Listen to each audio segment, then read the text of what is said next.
நண்பர்களே, நம்மள்ட்ட பெரிய நெத்திலி கருவாடு இருக்குது, பண்ணா கருவாடு இருக்குது, திருக்க கருவாடு இருக்குது, நகர கருவாடு இருக்குது, சுத்தமான முறையில் ரெடி பண்ணி வச்சுருக்கு, கனவா கருவாடு இருக்குது, திருக்க கருவாடு இருக்குது, வெங்கனா கருவாடு இருக்குது, வாழை கருவாடு இருக்குது, சூட கருவாடு இருக்குது, தொண்டான் கருவாடு இருக்குது, கிழிச்ச கத்தாழை கருவாடு இருக்குது, முழுசாக உள்ள கத்தாழை கருவாடு இருக்குது,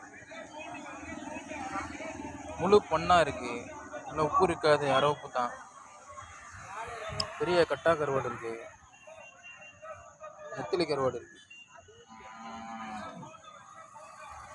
காரல் கருவாடு இருக்குது. நம்மள்ட்ட அனைத்து கருவாடுகளும் இருக்குது. உங்களுக்கு தேவைக்கு நம்ம நண்பர் இருக்குது, பார்த்துக்கிறேங்க. தேவைப்படுறவங்க நம்மளுக்கு கால் பண்ணி கேட்டு வாங்கிக்கலாம். எல்லா கருவாடும் இருக்குது. எல்லா ஊருக்கும் கொரியர் அனுப்பித்தரேன்.